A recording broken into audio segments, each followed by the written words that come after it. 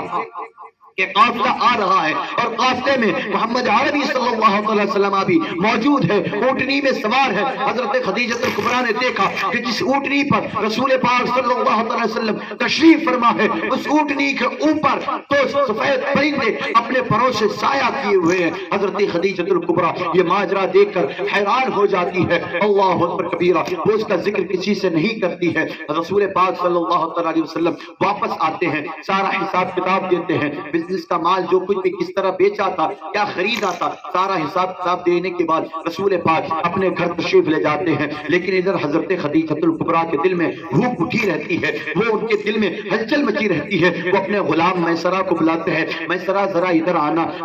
تم نے سفر کے دوران محمد عربی کو کیسا پایا، کیا کیا دیکھا، سفر میں کیا کیا ہوا، ذرا مجھے ڈیٹیل سے بتاؤ، ذرا مجھے تفصیل سے بتاؤ۔ میسرہ نے بتایا جب ہم سفر کرتے تھے تو جہاں دھوپ زیادہ ہو جاتی تھی تو پرندے نمودار ہوتے تھے اور اپنے پروں سے محمد عربی پر سایہ کرتے تھے۔ ہم اگر کسی درخت کے پاس سے گزرتے تھے تو درخت محمد عربی کو سلام کیا کرتے تھے، ہم کسی پتھروں سے گزرتے تھے تو پتھر ان پر درود پڑھتے تھے۔ پھر راستے میں جو نستورہ راہب کے ساتھ، نستورہ پادری کے ساتھ جو واقعہ پیش آیا تھا بصرہ کے چرچ میں، وہ واقعہ بھی سناتا ہے، اور کس طرح رسول پاک ملک شام کے بازاروں میں بزنس کرتے ہیں، کیسے خرید و فروخت کرتے ہیں، کیسے معاملات ہینڈل کرتے ہیں، کیسے کاروبار کرتے ہیں، اس کی ساری تفصیل سناتے ہیں۔ جناب میسرہ نے جب ساری ڈیٹیل بتائی تو حضرت خدیجہ نے کہا تم جو دو پرندوں کی بات کر رہے ہو، جو تم درختوں کی بات کر رہے ہو، جو پتھروں کی بات کر رہے ہو، جو نستورہ راہب کی بات کر رہے ہو، یہ تو میں نے نہیں دیکھا۔ آج وہ تم دو پرندوں کی باتیں کر رہے ہو اس کو تو میں نے بھی دیکھا کہ جب قافلہ آ رہا تھا دوپہر کی جھلسی ہوئی گرمی تھی، اس دھوپ کی شدت میں دو پرندے محمد عربی کے اوپر سایہ کیے ہوئے تھے۔ پھر حضرت خدیجۃ الکبریٰ میسرہ سے پوچھتے ہیں ان کو بزنس میں کیسا پایا، ان کو قول کے اعتبار سے کیسا پایا، ان کو باتوں کے اعتبار سے کیسا پایا، ان کو عادتوں کے اعتبار سے کیسا پایا۔ جناب میسرہ نے جواب دیا کہ پورے مکہ شہر میں ان کی طرح اچھی عادت والا کوئی نہیں ہے، پورے مکہ شہر میں ان کی طرح مضبوط بات والا کوئی نہیں ہے، قول کے پکے ہیں، اخلاق کے دھنی ہے، کردار کے مضبوط ہے، قول کے صادق ہے، وعدوں کے امانت دار ہے، ان کی طرح کوئی صادق و امین میری نظروں نے آج تک کسی شخص کو نہ دیکھا۔ اللہ اکبر کبیرہ، حضرت خدیجہ اپنے دل و جان سے رسول پاک پر فدا ہو جاتی ہے، فریفتہ ہو جاتی ہے، لیکن کیونکہ وہ ایک عزت والے گھرانے سے تعلق رکھتی تھی، خود شرف و حسب نسب والی تھی، خود عزت و شرف والی تھی، لہٰذا ڈائریکٹ پیغام نکاح بھیجنے میں ان کو حیا آ جاتی ہے۔ انہوں نے سوچا کہ اگر میں رسول پاک کو نکاح کا پیغام بھیجوں اور محمد عربی نے انکار کر دیا تو میری عزت پہ حرف آ جائے گا۔ اللہ اکبر کبیرہ، حضرت خدیجۃ الکبریٰ کی عزت اور ان کی عظمت، ان کے شرف کا حال یہ تھا کہ حضرت خدیجۃ الکبریٰ کا اس سے پہلے 2 مرتبہ شادی ہو چکی تھی، دونوں مرتبہ ان کے شوہر انتقال کر چکے تھے، 40 سال کی عمر ہو چکی تھی، لیکن حسن و جمال، کردار اور عزت کا یہ عالم تھا کہ مکے کے بڑے بڑے رئیس، مکے کے بڑے بڑے امیر ان سے شادی کرنا چاہتے تھے، ان کو نکاح کا پیغام بھیجتے تھے، لیکن حضرت خدیجۃ الکبریٰ نے عہد کر لیا تھا کہ اب میں تیسری بار شادی نہیں کروں گی، اب میں تیسری بار کسی سے نکاح نہیں کروں گی۔ ان کے مال و دولت کو دیکھتے ہوئے، ان کی عزت کو دیکھتے ہوئے بڑے بڑے لوگ ان سے شادی کے خواہش مند تھے، لیکن یہ کسی رشتے کو پسند نہیں کرتی تھی، لیکن رسول پاک کے کردار کو دیکھ کر، رسول پاک کی عظمت محمد کو دیکھ کر کے وہ خود ان سے شادی کرنے کے لیے تیار ہو گئی۔ جناب خدیجہ الکبریٰ نے اپنی ایک سہیلی کو رسول پاک کے پاس بھیجا اور کہا کہ پتہ کرو کیا محمد عربی مجھ سے نکاح کرنے کے لیے تیار ہو جائیں گے۔ لہذا جناب نفیسہ نام کی ایک حضرت خدیجہ الکبریٰ کی سہیلی رسول پاک کے پاس پہنچتی ہے اور باتوں باتوں میں پتہ کرتی ہے، ان کو پتہ چلتا ہے کہ رسول پاک کے پاس اگر نکاح کا پیغام پہنچے گا تو وہ انکار نہیں کریں گے۔ لہذا حضرت خدیجہ الکبریٰ نے اپنے چچا کو جناب عمرو بن اسد کو رسول پاک کے چچا جناب ابو طالب کے پاس بھیجا اور کہا کہ جائیے جناب ابو طالب سے بات کیجئے کہ میں رسول پاک صلی اللہ علیہ وسلم سے نکاح کرنا چاہتی ہوں، ہم دونوں کا نکاح کرا دیا جائے، ہم دونوں کا رشتہ منعقد کر دیا جائے۔ جناب ابو طالب نے جب دیکھا کہ حضرت خدیجہ الکبریٰ خود پیغام بھیجا ہے، انہوں نے خود رشتہ بھیجا ہے، تو حضرت ابو طالب نے اس رشتے کو منظور کر لیا۔ پھر ایک دن تاریخ مقرر ہوتی ہے، پورے قریش کے لوگ وہاں پہ جمع ہوتے ہیں اور جمع ہونے کے بعد اللہ اکبر کبیرہ حضرت ابو طالب نکاح کا خطبہ دیتے ہیں۔ حضرت ابو طالب نے جو خطبہ دیا تھا آج بھی وہ خطبہ روایتوں میں موجود ہے، تفاسیر میں موجود ہے، سیرت کی کتابوں میں موجود ہے۔ جناب ابو طالب نے حضرت رسول پاک صلی اللہ علیہ وسلم کی عمر شریف اس وقت 25 سال کی اور حضرت خدیجہ الکبریٰ کی عمر شریف اس وقت 40 سال کی، ایسے عالم میں رسول پاک کا جب پہلا نکاح ہو رہا تھا، حضرت ابو طالب نے جو خطبہ دیا تھا وہ خطبہ کچھ یوں تھا۔ حضرت ابو طالب نے جناب ابو طالب نے کہا تھا کہ میں اپنے کہ اللہ تبارک و تعالیٰ کا شکر ہے کہ اس نے ہم کو حضرت اسماعیل کی اولاد میں اور معد بن عدنان کے کھیتی میں اور مضر کے قبیلے میں اس کی نسل میں اس کی اصل میں ہم کو پیدا کیا، اور اللہ کا بے پناہ شکر و احسان ہے کہ اس نے ہمارے درمیان میرے بھتیجے محمد کو پیدا کیا، جس کا جو عز و شرف میں یعنی عزت میں پورے مکہ میں اس کا کوئی ہم پلہ نہیں ہے، اس کا کوئی ثانی نہیں ہے، اخلاق و کردار کے اعتبار سے پورے عرب میں اس کا کوئی جواب نہیں ہے۔ ہاں یہ مال کے اعتبار سے کمزور ہے، لیکن مال تو آنی جانی چیز ہے، دولت تو ایک ڈھلتی ہوئی چیز ہے۔ آج کسی کے پاس دولت ہے، کل نہیں ہوگی۔ اس کے اخلاق اور کردار کو دیکھتے ہوئے، اس کی عزت اور اس کے شرف کو دیکھتے ہوئے، اس کے فضل کو دیکھتے ہوئے جناب خدیجہ الکبریٰ نے خدیجہ بنت خویلد نے نکاح کا پیغام بھیجا ہے، اور میں 20 اونٹ کے سرخ اونٹ مہر کے بدلے میں اس پیغام کو قبول کرتا ہوں اور اپنے بھتیجے کا نکاح خدیجہ الکبریٰ سے کرتا ہوں۔ اس کے بعد حضرت خدیجہ الکبریٰ کے جو چچا زاد بھائی تھے جناب ورقہ بن نوفل، یہ بھی تورات اور انجیل کے بہت بڑے عالم تھے، انشاءاللہ ان کا بھی بیان آگے آئے گا۔ ان کو جناب ابو طالب ریکویسٹ کرتے ہیں کہ آپ بھی کچھ بیان کر دیجئے۔ جناب ورقہ بن نوفل کھڑے ہوتے ہیں اور حضرت جناب رسول پاک صلی اللہ علیہ وسلم کی عزت اور ان کی فضیلت کی تعریف کرتے ہوئے جناب ابو طالب سے کہتے ہیں کہ ابو طالب جیسا کہ آپ نے کہا کہ ہاں ہم بڑے عزت والے ہیں، ہم بڑے شرف والے خاندان میں پیدا ہوئے ہیں، ہماری پہلے سے بڑی عزت ہے، لیکن یہ جو لڑکا ہے، یہ جو محمد ابن عبداللہ ہے، یہ پورے خاندان کا نور نظر ہے، پورے خاندان کا لخت جگر ہے۔ اس کے اخلاق و کردار، ہمارا تو صداقت کا کوئی ثانی نہیں ہے، کوئی جواب نہیں ہے۔ میری چچا زاد بہن خدیجہ نے جو فیصلہ کیا ہے، میں اس فیصلے پر راضی ہوں، اور اس فیصلے پر مجھے خوشی ہو رہی ہے کہ اس نے اپنے رفیق حیات کے لیے، اپنے شریک زندگی کے لیے ایسے نوجوان کا انتخاب کیا، ایسے نوجوان کو پسند کیا۔ جتنی مہر تم نے قائم کی ہے میں اس مہر پر قائم ہوں، اور اتنی مہر کے بدلے میں اپنی چچا زاد کا نکاح، اپنی چچا زاد بہن کا نکاح تمہارے بھتیجے جناب محمد ابن عبداللہ کے ساتھ کر رہا ہوں۔ معزز سامعین کرام، کہنے کا مطلب یہ ہے 25 سال کی عین جوانی کے عالم میں رسول پاک نے 40 سال کے ایک بار کے نہیں بلکہ 2 بار کے بیوہ عورت سے شادی کی۔ معزز سامعین کرام، رسول پاک اگر چاہتے تو 25 سال کی نوجوانی میں وہ اپنی ہی ہم عمر کسی عورت سے شادی کر سکتے تھے، اور ہر عورت آج کا اگر زمانہ دیکھا جائے، آج کا اگر حال دیکھا جائے تو یہی ہوتا ہے۔ ہر نوجوان یہ چاہتا ہے کہ میری شادی کسی کنواری سے ہو، میری شادی کسی کم عمر سے ہو، لیکن رسول پاک کی 25 سال عین جوانی کی عمر ہے، اس کے باوجود ایک 40 سالہ بیوہ سے شادی کر رہے ہیں۔ کیوں؟ کیونکہ اس سے پہلے ملک عرب ہو یا ملک عجم ہو، دنیا کا کوئی کونا ہو، بیواؤں کو بڑی حقارت کی نظر سے دیکھا جاتا تھا، بڑی ذلت کے ساتھ دیکھا جاتا تھا، بڑا وحشیانہ سلوک کیا جاتا تھا، بڑی انسانیت سوز رویہ ان کے ساتھ اپنایا جاتا تھا، ان کو طرح طریقے سے ستایا جاتا تھا، ان کو تانے دیے جاتے تھے، ان کا سماجی اور معاشرتی بائیکاٹ کیا جاتا تھا، ان کا سوشل بائیکاٹ کیا جاتا تھا، سماج میں معاشرے میں ان کا زندگی گزارنا دوبر کر دیا جاتا تھا، وہ سر اٹھا کر کے اپنی زندگی گزار نہیں سکتی تھی، پریشان رہتی تھی۔ رسول پاک نے عین جواری کے عالم میں ایک بیوہ سے شادی کر کے قیامت تک کے انسانوں کو پیغام دے دیا کہ یہ بیوائیں جو ہوتی ہے یہ عیب کی چیز نہیں ہوتی، یہ ذلت کی چیز نہیں ہوتی، یہ حقارت کی چیز نہیں ہوتی، بلکہ یہ عورتوں کو مردوں کے لیے اللہ تبارک و تعالیٰ کی طرف سے حسین تحفہ ہے، اور مردوں کے دلوں کا سکون اور چین۔ رسول پاک ایک 40 سالہ بیوہ سے شادی کر کے عورت کا مقام اونچا کر دیا، مسلمانوں کو پیغام، پوری دنیا کو پیغام دے دیا کہ تم بیواؤں کو نیچی نگاہ سے دیکھتے ہو، کم تر نظر سے دیکھتے ہو، یہ کم تر نظر سے دیکھنے کے قابل نہیں بلکہ شریک زندگی بنانے کے قابل ہے، اپنی پلکوں میں بسانے کے قابل ہے۔ معزز سامعین کرام، رسول پاک صلی اللہ علیہ وسلم نے جو پیغام دیا اس پیغام پر عمل کرنے کا وقت ہے۔ آج بھی ہمارے معاشرے میں یہ ہوتا ہے کہ اگر کوئی عورت ہری پڑی جوانی میں بیوہ ہو جاتی ہے تو عمومی طور پر ہم اس کو چھوڑ دیتے ہیں، اس کو اکیلا چھوڑ دیتے ہیں۔ یہ صرف شاید آپ کے بھوجپرا میں ہو نہ ہو، لیکن یہ عمومی طور پر ہمارے ہندوستان کا ماحول بن چکا ہے، پورے ہندوستان کی بات کر رہا ہوں۔ ایک تو ہمارے اندر ایک برائی ہے کہ ہم دھڑا دھڑ اپنی بیویوں کو طلاق دینا شروع کر دیتے ہیں، تھوڑا سا معاملہ نہیں ہوتا طلاق طلاق طلاق۔ مسلمانوں،